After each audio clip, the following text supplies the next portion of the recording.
Bonjour à tous, au sommaire de l'hebdo de la semaine. Une expo à Basse-Terre, ville citoyenne pour la ville de Saint-Claude, les services décentralisés dans le quartier de Dugommier. Pour commémorer les 170 ans de l'arrivée des Indiens en Guadeloupe, la ville de Basse-Terre et le service du patrimoine ont réalisé une expo.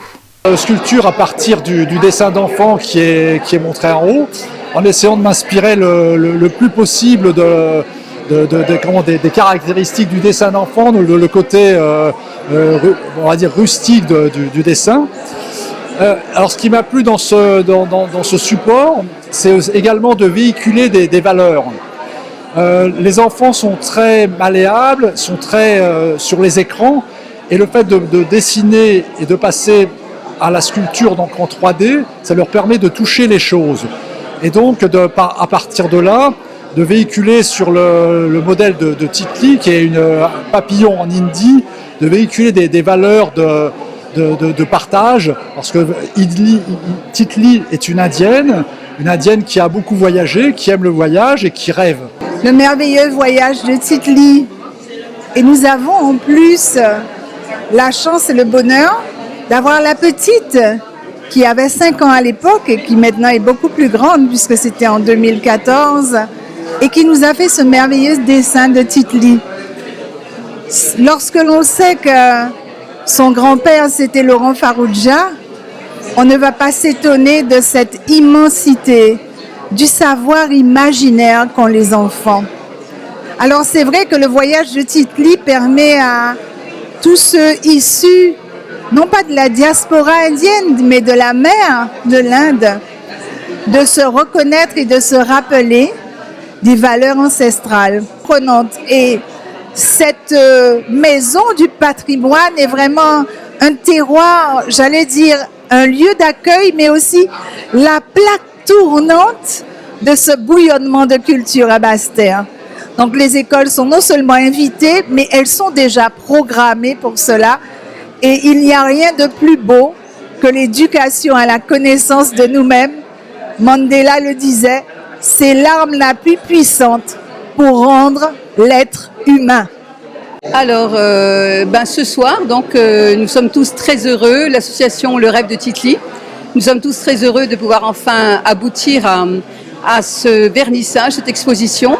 Alors, c'est une aventure qui a commencé à la fois il y a longtemps et puis il n'y a pas très longtemps. C'est-à-dire qu'il y a 10 ans, dans ma classe, j'avais travaillé sur le thème de l'Inde avec des enfants de grande section. Et puis, on va dire, je vais la faire courte, à l'occasion de cette année-là, les enfants ont réalisé des dessins absolument somptueux. On avait beaucoup travaillé sur la culture indienne, surtout qu'on était à Saint-Claude, un endroit où il y a une immigration indienne qui a été importante. Donc les dessins étaient accrochés au mur. Et puis dès le premier soir, il y en a une qui est tombée. Donc le matin, je la prends, je la raccroche. Et puis le lendemain matin, à nouveau la même par terre. C'est quand même un peu bizarre, je mets un peu plus de gomme fixe, je la raccroche. Troisième fois, à nouveau. Et je dis aux enfants, alors là, ça va pas, là. Ça veut dire que tous les soirs, elle va se balader et elle ne sait même pas se raccrocher toute seule au mur. Il y a une petite fille qui me dit, mais maîtresse, tu nous as dit que les Indiens, ils voulaient repartir dans leur pays et qu'ils n'ont jamais pu repartir. Elle veut repartir en Inde. Je dis, waouh, là, on va utiliser ce mot d'enfant pour prolonger l'histoire.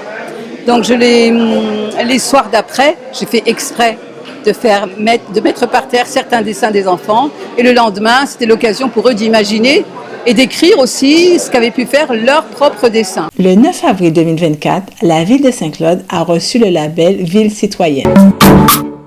La ville s'inscrit justement dans cette démarche de développement et c'est surtout, le projet c'est d'aller vers la population, discuter avec la population, d'où le label que nous avons eu à Paris, ville citoyenne. Nous sommes une ville citoyenne et nous le confirmons.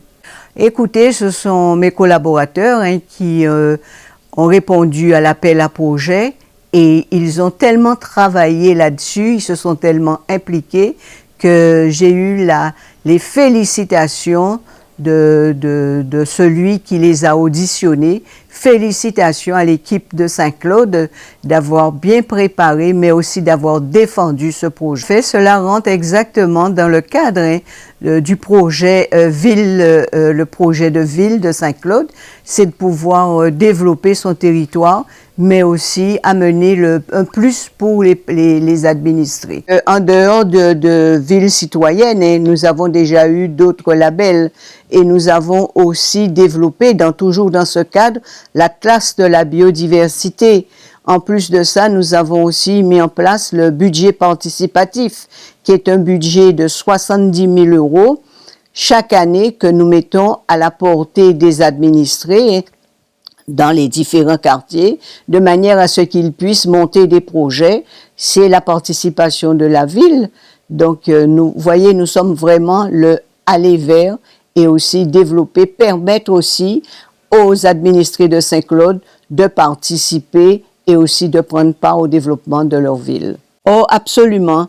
Et ce fut une grande, je dirais, même pas une satisfaction, mais cela m'a fait énormément plaisir d'entendre dire, parmi tant de maires qui étaient présents ce jour à Paris, d'entendre dire comment la ville de Saint-Claude, les administratifs, Madame la DGS et aussi tous les autres collaborateurs, la manière dont ils ont défendu le projet.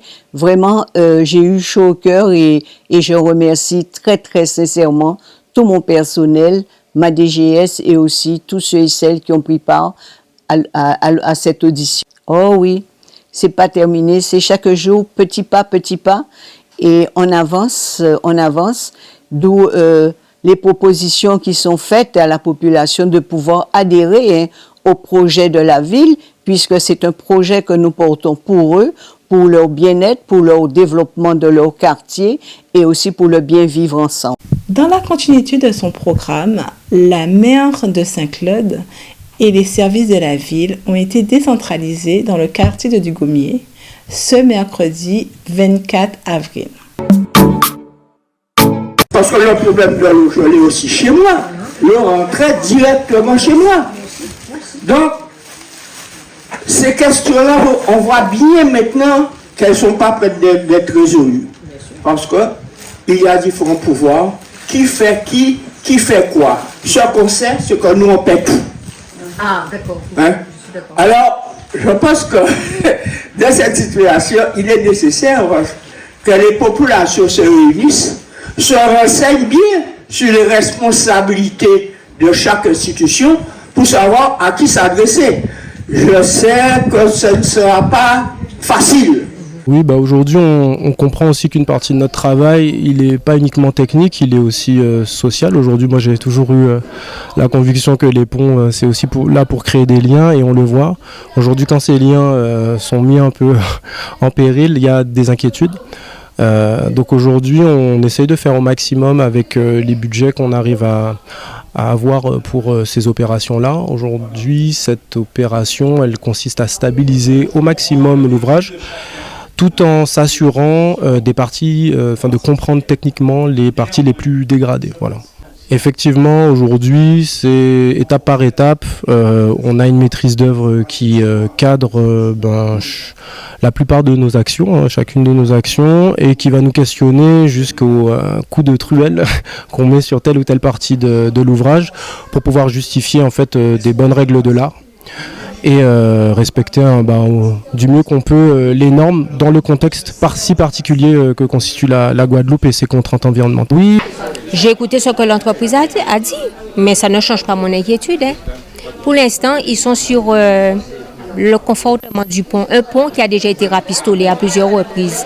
Et c'est pas là la problématique. La problématique, c'est l'ouverture du pont qui ne permet pas à toute cette eau, à un débit d'eau important, de s'écouler sans pouvoir démonter et manger sous les berges des personnes.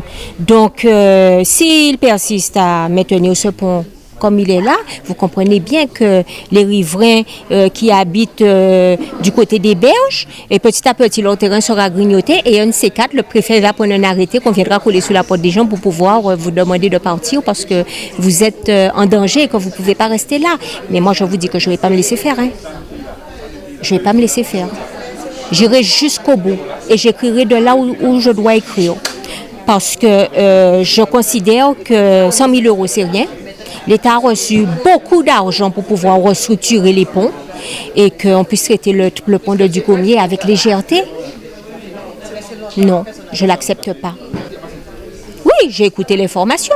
J'ai écouté l'information du technicien qui était là, mais comme je vous dis, je ne suis pas convaincue par ces explications. Il y a des ponts qui étaient bien plus solides que celui-là, qui sont partis aux derniers événements pluvieux, et vous pensez que c'est celui-là qui va résister, alors que les berges sont déjà mangées des deux côtés. Et le talus qui tient le pont en amont, on a fait évacuer 8 personnes parce qu'ils étaient en danger à cause du talus. Et c'est ce même talus qui tient le pont.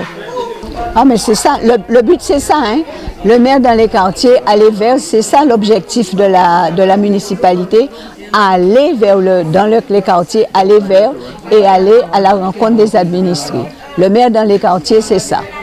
Le but, c'est de délocaliser tous mes services, que les services soient présents pour répondre aux questions des administrés sur les sujets qui les intéressent ou bien les problématiques qu'ils rencontrent. Le drame, c'est le stress finalement que portent les administrés, alors qu'il n'y a pas lieu d'être. Il n'y a pas lieu d'être, c'est un pont. Il y a des gens qui travaillent, il y a des techniciens, il y a des spécialistes qui sont là et qui donnent régulièrement des nouvelles pour savoir un peu comment on avance, ce qui a lieu au machin. Et si vraiment il y avait une catastrophe, s'il y avait vraiment un vrai problème, on le saurait et on interviendrait là-dessus. Mais pour l'instant, il n'y a pas lieu de s'en faire et de se stresser. Moi, je ne suis pas stressée là-dessus parce que n'étant pas ni architecte ni ingénieur, je fais confiance aux entreprises qui sont là. C'est leur métier, ils connaissent ce qu'ils font. Donc, moi, je leur fais confiance. Tout à fait. C'est la démarche que nous avons depuis plus de 20 ans. On se déplace dans les différents quartiers. Le mois prochain ou dans un mois et demi, on verra quel est l'autre secteur sur lequel on sera. Je vous remercie et passez une bonne semaine.